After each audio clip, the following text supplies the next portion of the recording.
Today's video, 13 aquarium mistakes and how to avoid them. All right, mistake number one, and I see this happening all the time, whether it's people on Facebook or fish forums or one of my aquarium clients.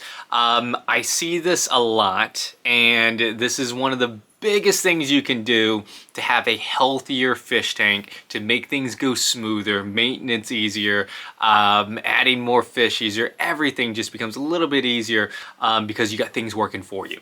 And that is using disposable filter cartridges. Now, if you have a hang on the back filter, which is the most common type of filter, generally it's gonna come with some kind of disposable, replaceable filter. And these are terrible, guys, right? If you buy an all-in-one tank kit or just a filter on its own, hang-on back filter, it's gonna come with a few of these. I advise you to throw these away. You do not want these. And the reason being, one, they're not gonna hold as much beneficial bacteria, right? And so for those of you new, I'm gonna give you a quick lesson on the nitrogen cycle, just so what I say makes sense. Essentially, the nitrogen cycle is the Earth's way of taking care of life and taking care of death, things that die. So essentially, when a leaf dies and starts decaying, or fish food starts decaying, or fish poop, right, what happens is as those things break down, they turn into ammonia. Ammonia is toxic to fish, is toxic to people, right? But what happens is over time, beneficial bacteria will start to build up in your filters, in your substrate, on rocks and decor, and they will turn that ammonia into nitrite, which is still toxic, but a little bit less toxic, and then nitrite to nitrate, it will convert again, and that's when it's in a less toxic phase, right? So having nitrate in your water is a-okay in low levels, right? And then how you get rid of nitrate is water changes, is having a lot of plants, all of those things, right? And so having a good home for your beneficial bacteria is gonna go a long way in making sure your aquarium stays stable, right? And so if you look at one of these, one, there's not a whole lot of surface area for beneficial bacteria to cling on, but second, these are disposable, which means at the end of the month, you're gonna take it out of your filter, you're gonna throw it away. All the beneficial bacteria that accumulated that month is gone. And sometimes that's gonna crash your aquarium. Sometimes not, because there's a good bit that can live in the substrate, there's a good bit that can live, everywhere else in the tank. But if you're gonna throw away that much, if there's anything wrong with your aquarium, in combination with throwing this out, you're gonna throw it out of whack. And so I always suggest get a permanent filter media, right? And so it does two things. One, it's gonna hold a whole lot more beneficial bacteria. Two, it's gonna stay there. You're never gonna throw it out. And then three, it actually costs less, right? So instead of paying, $10 for some replaceable filter cartridge packs, you can instead pay $10 one time and never have to change your filter. Let me show you the filters that I use that you can buy. I'll make sure to put a link in the description as well. All right, so there's tons of filter media you can use. Some of the, I guess, more common one is just your sponge, right? And so I got a whole sheet of sponge. You can see I've been cutting into it. But essentially, this is the best way to do it. You can get the pre-cut ones, but generally you get a lot less. And at the same time, you pay a little bit more, right? Now, if you only got one or two tanks, buy the pre-cut ones. You don't need a giant sheet like this. But if you got multiple tanks like I do, I'm gonna do a quick, round about the room. I got this rack here. I got this rack over here. Kind of starting a rack over here. And so there's a good bit of tanks in here. So I'm gonna want to have, a lot of filter media on hand. And so number one mistake is having one of these, because you're just wasting money every month and you're wasting beneficial bacteria every single month. So get yourself some filter media that's gonna be permanent, that's gonna stay in there forever. I'm sure over time it'll degrade. That may take like 20 years though, right? It's better than a month. So that's aquarium fish keeping mistake number one, is not getting rid of your disposable filters and using the permanent ones. All right, mistake number 2, I see this a lot. I'm guilty of this sometimes, especially at the beginning, because it's just so fun. It's hard to control this part, but putting too many fish in at once. Now, when you first start an aquarium, that is when it's at its most delicate phase, and also it's when you normally have the hardest time setting up and getting fish to live, right? Because during that first month or so is when the nitrogen cycle is going to really kick off, and you're slowly building up your beneficial bacteria levels. And so if you cycled your aquarium, right, and the beneficial bacteria, the colonies there are starting to rise, and then you add in a few fish, well, the fish that you've added in, the waste that it produced, the beneficial bacteria population is already there, it can handle that waste. But if you add too many at once, it may not be able to, and that's when you can sometimes see a crash with your nitrogen cycle, which then will trigger the fish to stress out because they're swimming in more toxic type water, and then you can be more susceptible to different illnesses, especially Epistylis, right? A lot of people think you have ick. Chances are you're probably more likely to have Epistylis than you do ick, in my opinion. And the reason why, especially if it's a newer aquarium, and the reason why, because if it is a newer aquarium and you overstock your fish tank right off the bat, what'll happen is Epistylis is present in every fish tank, period. Right? You can't get rid of it, it's just there. Now, the only way it switch over is whenever the fish is really stressed out and its immune system starts to get compromised, and fish can die of stress, right? That's the biggest reason why fish die. They get stressed out and then some illness is able to attack them, right? And that's generally what happens with Epistylis. It's really paired with that beginning stages of an aquarium. Things get really out of whack, and it doesn't fix, you don't correct it, maybe because you don't know, you're not testing your water, whatever it may be, and all of a sudden you got white spots everywhere, right? And so a way to avoid that, right, you want a quarantine tank, right? We don't have that on this list, but that's a good idea. But a way to avoid that is to slowly phase in your fish. So if you buy, 2 or 3 fish at a time, until you get to the stocking level that you want, then you'll be good to go. It all depends on the size of the aquarium as well, but just do a phased approach and you'll be a-okay. All right, mistake number 3. Now, this one was a hot topic a couple years ago, but mistake number 3 is not doing enough water changes or doing too many water changes, right? So, because it can work both ways. Now, I normally see people do too many water changes when they first start doing an aquarium, when they first start up their fish tank. And obviously, it would be ideal to never do a water change during that first month or 2. But if you're doing a fish in cycle, meaning you have fish in there, then you're gonna have to do a water change, right? But you just gotta realize every time you do a water change, it's gonna slow down that process until you're good to go and set up. And so during that beginning phases, I would recommend getting a test kit, knowing where your nitrate, ammonia, all that is at, so you only do a water change when you absolutely have to for the benefit of your fish, right? So at the same time, you can make sure your fish stay nice and healthy, and you can allow your beneficial bacteria to build up as quickly as possible. Say you can get fully cycled and then kind of have a normal water change routine. Now let's go on the other side.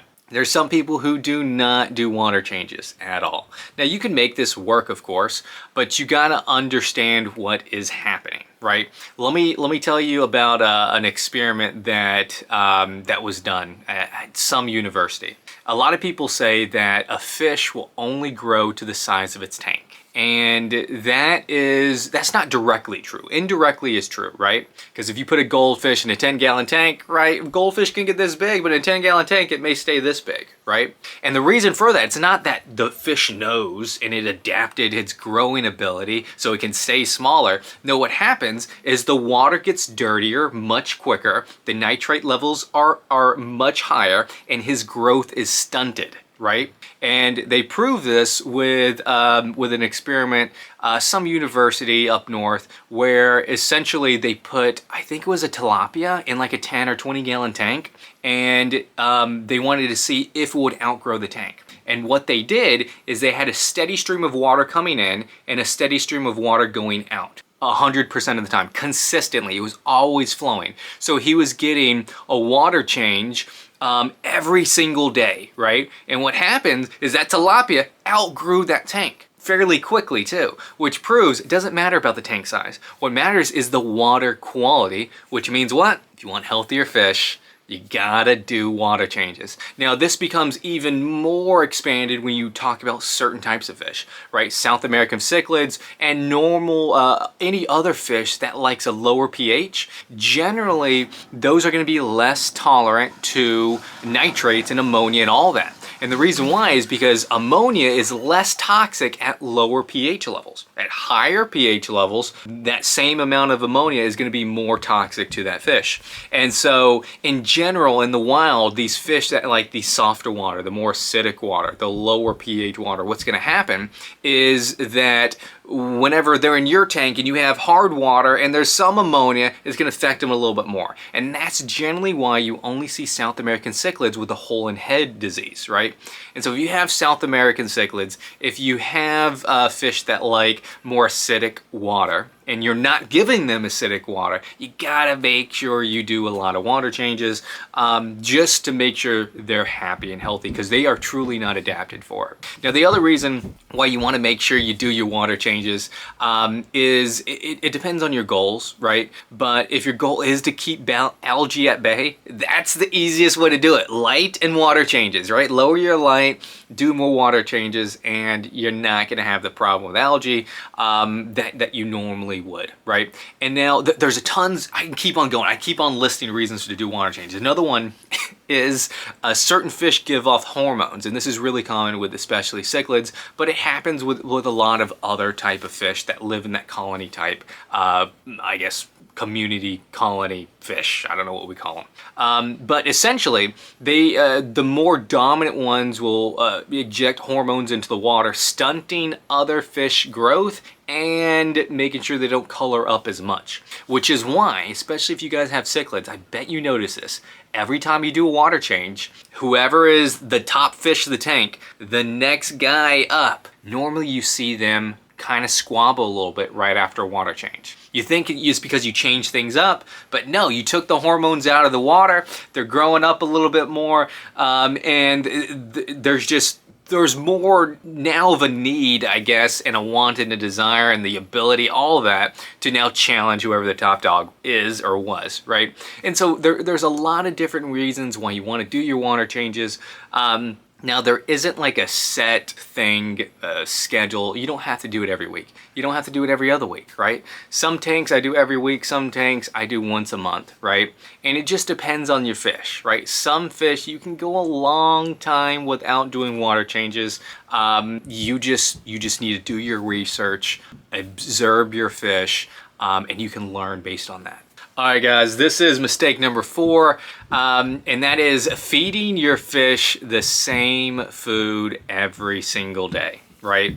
Now, this is less of like something bad's gonna happen. Nothing's bad is gonna happen if you feed your fish the same food every day. But think of it from yourself or your dog or anything else, right? If you eat the same thing every day, after a while, that's gonna get really old really quickly. And so you're thinking like, hey, you know, I would love to feed my fish frozen food or live food, but they're hard to get. It's like $60 for shipping when the thing only costs $5 or $10. Or, you know, they have limited supply at my local fish store, all of those. And you're 100% right. But there are some free ways to give your fish a snack that doesn't cost a ton or doesn't cost anything. One of the ways, and this is what I do with some of my fish, is I feed them mosquito larvae. So if you have mosquitoes in your area, then you can get mosquito larvae. All you have to do is you get a bucket. I have several outside. You fill it up with water, maybe crush some leaves in there. You leave it for a week. After about a week, they'll start to find it. It'll be all gassed out from the chlorine, so it'll be nice and good by that time. And about a week later, you will start to see mosquito larvae. And I use a turkey baster. I suck them up. I feed them to my tiger baddies. I feed them to my gouramis. I feed them to endlers. I feed them to everything, and they go crazy over them. Now, what you'll notice is that the feeding response will get insane. So they're gonna recognize and be more food driven for you much sooner, right? And so it's just going to create, one, a better bond. Two, if you are interested in breeding and spawning your fish, some fish are going to need live food to kind of start that, to make them feel like, okay, there's a plenty supply of food around for my babies. Let's go ahead and have some, right? And so it's a good way to do that if that's something you're interested in. I definitely do that a good bit. Now, some other things you can do, you can actually use grocery jumbo shrimp, frozen shrimp, right? The big old shrimp, you can cut it up, feed them, your fish will go crazy, your fish will love it, right? And so there's a lot of other ways to get frozen or live food that's either free or fairly cheap. And maybe you have it in your fridge right now, right? And if you look at discus, they get fed like beef heart, right? And so like there's different things that you can feed your fish that is maybe a grocery food item, and your fish would absolutely love it. And it will go a long way in creating that bond and making them color up, making them more energetic and having babies, whatever it happens. So think about different types of food you can feed your fish. All right, the next mistake number 5 is not using a timer on your light. I've seen and heard this time after time. I went on vacation, I came back, algae was everywhere. I forgot to turn off my light, and it didn't have a timer. Or you get a fish tank, you just set it up, your fish are dying because you're going through the nitrogen cycle, you finally get it under control, and then one day you walk in and your tank is completely green, right? You have green water algae. And that is because you left your light on 24/7 and always forget to turn it off. And I'm really bad about forgetting to turn my light off. I know I'm gonna not turn it on or off when I need to. And so having a light timer will make sure you don't get algae because you left it on forever, right? You will still get algae, right? The algae is something you're gonna have to work with, but it's not gonna go to obscene levels. The other thing is, if you have a planted tank and you forget to turn on your light that often, well, your plants are gonna die, right? And we know that, aquarium plants, they're pretty costly these days. And so making sure you take care of them and making sure you keep algae at bay can be easily done by using an aquarium light. Now, I actually use I'm pulling up the app right now, I actually use the Casa smart plugs.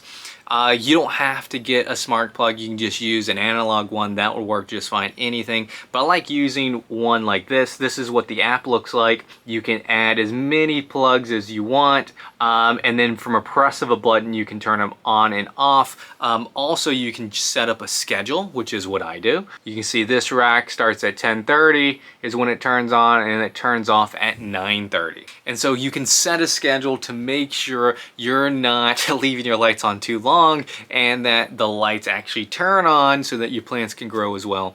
So some different ideas of what you can use, but automating some things goes a long way, especially if it's like 15-20 bucks extra, and you have algae at bay and you're gonna make sure your lights get some light that they need. All right, mistake number 6 is not creating I don't know the best word for this. I'm gonna say ecosystem, but I don't mean a full-on ecosystem, right? And normally when you see people that have a fish tank, maybe they just have all tetras. And there's nothing wrong with that. Love tetras, I got some. But what happens is, if you just have fish that swim in the middle of the water column, when you drop food in there, a lot of those fish, they're only gonna eat what's in the water column. Soon as it hits the bottom, they're like, I don't want it anymore. And then the food just sits there and it rots, right? But imagine if you had those top and mid-level swimmers and you had bottom dwellers like corydoras or shrimps or snails or plecos or dwarf cichlids, right? Then anything that fell, those would eat up all of those, right? And then imagine if you had something to take care of algae and biofilm like autocinclus and plecos to help clean the glass so you don't have to do as much maintenance, right? And so there's all these different number of things that you can add to make the tank easier, to keep it healthier, right? So if you have some snails, if you have some plecos, if you have some top, middle, and lower bottom swimming fishes, right, that's gonna make sure wherever the food's at, wherever the algae's at, it's gonna get at least picked at or looked over or eaten to an extent, right? And it's gonna go a long way to make your life easy. Now I know before I really dove into Plecos, I would have tons of algae every 2 weeks. I would scrub it and do all that. Well, once I had a Pleco for the first time years ago, it turned one of my tanks and algae everywhere. Like the next day, all the algae was gone. Now, I'm not saying get a Pleco or auto sinkless or whatever and you'll never have algae again. No, you're just gonna have a lot less algae. And that makes a ton of difference, right? Because maintenance of your aquarium, although it can be fun sometimes, it gets old, right? But I still love fish keeping way more than my dislike of the maintenance, so it's still a great hobby, right? But if you have little things like that that can help clean the algae off the glass and off the rocks and off the driftwood, if you have things that are gonna pick out the gravel and sift it around so you don't have to gravel vac as much, right? It makes your life a lot easier. So if you can do that, definitely do. Look at some top level swimmers, some middle level, and some bottom dwellers, and that's going to go a long way into helping maintenance your tank. All right, mistake number 7 is overpaying for your aquarium supplies, right? We kind of hit on that on disposable filters. Why would you buy a new filter cartridge every month where you just buy one for essentially its life? That's one way to not overpay. But another way, I made a video on like 10, 12 different aquarium things you can get that aren't from an aquarium store. So they cost a lot less, right? If you buy a 20-pound bag of sand at a fish store, it's gonna cost you between 20 and 40 bucks, right? If you buy a 50-pound bag of pool filter sand, a black diamond blasting sand, or play sand, it's gonna cost between $5 and $6, right? If you buy a lid made for aquariums, it's gonna cost you like 50 bucks. If you buy some greenhouse panel, I'm gonna show you guys, that only costs 10 bucks for a 4-foot sheet, and you probably can use it for 2 or 3 different aquariums, right? And so there's a ton of ways on how to lower your aquarium costs by simply just not shopping at the aquarium store for some of your things. I have a whole list, I made a whole video that a lot of people liked. I'll go ahead and put it in the cards above, so if you're interested on decreasing your costs, you can look into that. All right, mistake number 8. Now this is really only applicable if you have a tank larger than 20 gallons or if you have multiple tanks, right? And essentially, if you have like a 5-10 gallon tank, you can keep doing it the way you're doing it. But mistake number 8 is not getting a Python water change system sooner, right? Because essentially, having to siphon something into a bucket, then taking the bucket, dumping it outside or in the sink, and then doing that 5 times to do your water change, and then refilling that bucket, and then doing that 5 times to fill it back up, that's gonna get old really quick. That's gonna break your back. You can get water everywhere. But what happens, imagine if you had a hose, the siphon that went into your tank, that went all the way to the sink or wherever you want it to go. It drains the water there in one go without you having to carry buckets, and then you can hook it up to the sink and it fills it back up without you having to carry anything or spill anything. Guys, it works really well. I've heard so many times people say it doesn't work for me, right? It doesn't attach to my sink. There's a universal adapter, and I'm gonna show you guys that I use. This whenever I go maintenance aquarium clients, because sometimes there's all types of sinks and you might not have the right fitting for it. Well, if you get this universal adapter, it makes it pretty darn easy. There aren't too many sinks that it doesn't fit. So if you haven't bought one of these, definitely look into it, especially if you have anything above a 20 gallon. It's gonna make your life so much easier.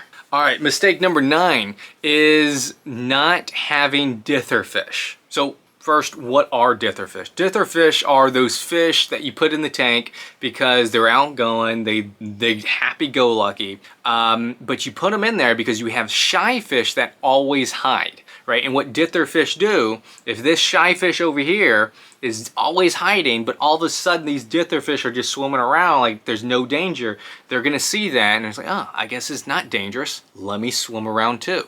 And I see this time and time and time again. Now, you do have to watch out because a lot of fish stores will label their tetras, they will label their rasboras, they'll label schooling fish essentially as Dther fish. And I do not think that tetras or rasboras are great Dther fish. I think they're the worst Dther fish, right? I had a group of rummy-nosed tetras. I had about 6 of them in a tank, and they would always hide every time I came around, right? And so I was like, okay, let me get another 6. So I had 12 of them, and they would still hide. And I was like, what's gonna get them to come out?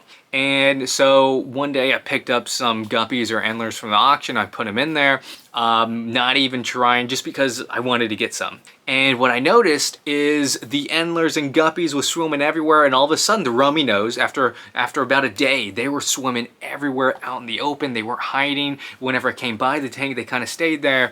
And so the best Dther fish, in my opinion, are gonna be your guppies, your endlers, your mollies, your platies. Right? They're really good at making all the other shy fish feel comfortable, right?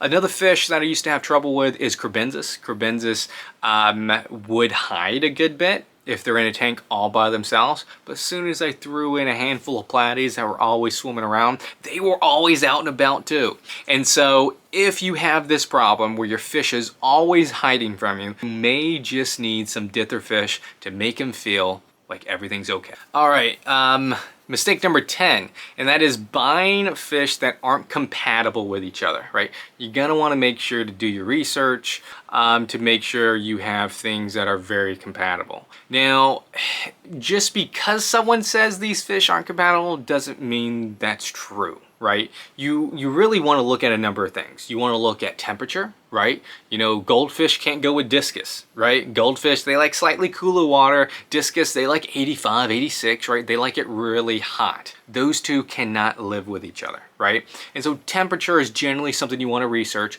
What are the temperature requirements for this fish, right? And if they're within the same range, you're good, right? The other thing is temperament, right? Is this an angry fish? If so, don't put them with a little happy fish. It's going to get tore up, right? So you want to look at temperature. You want to look at temperament. The other thing is you want to look at size. If fish A gets this big and fish B is this big, fish B is going to become fish A's lunch, or I guess snack, really quick, right? So temperament, temperature, and size. The other thing you want to make sure you look at, and this is less important, right, is kind of pH, but just because a fish prefers softer water and this one prefers harder water doesn't mean you can't have them together.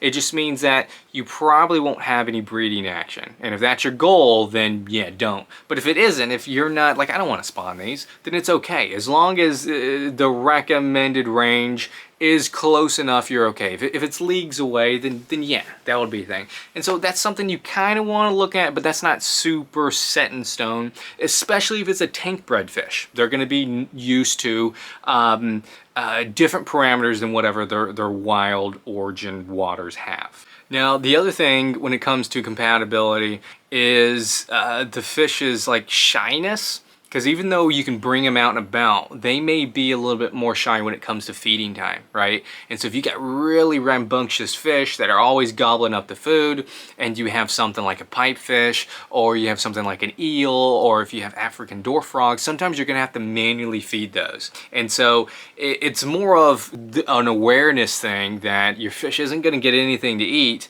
with these other fish with it unless you do something about it, right?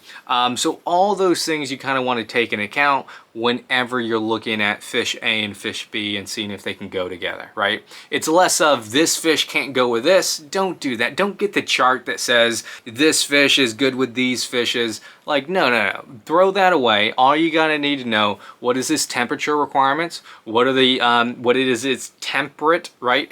Is it an angry fish? Is it a friendly fish, right? Is it a territorial fish? And then you wanna know what is his eating styles, what does it eat? Will it even eat flakes or pellet? All right, so there's a number of things you wanna look at to know if it's gonna fit with this other fish. Anyway. All right, mistake number 11. And I'm guilty of this sometimes. I'm sure everyone is, because there's some things that just excite you. But not being patient is mistake number 11, right? It's gonna take a few weeks before your cycle's up and going. So you can either do a fish in cycle and risk losing 3, 4, 5 fish, which could be, you know, $3, $4, $5, or it could be $40, $50, $60, or you know what I mean? And so if you don't care about your fish's life, you're still losing something, right? But if you do care about your fish's life, not only may you lose the fish, but you just wasted it when you could have just waited, especially if you're already aware of the nitrogen cycle. The other thing is, whenever you plant in a tank and you have, you just did this aquascape and you're kind of underwhelmed because the plants are like this tall, give it a month, give it 3 months, everything's gonna fill in. It's gonna look really, really good. So just be patient. Things are gonna go wrong. Your fish may not breed right away. Your plants may be super tiny, but they're gonna come in with time. All right, mistake number 12, and I see this all the time, and it's just terrible. It makes perfect sense, it's logical, but it's actually a logical fallacy, and I'm gonna tell you why. So mistake number 12 is doing it the fish store way, right?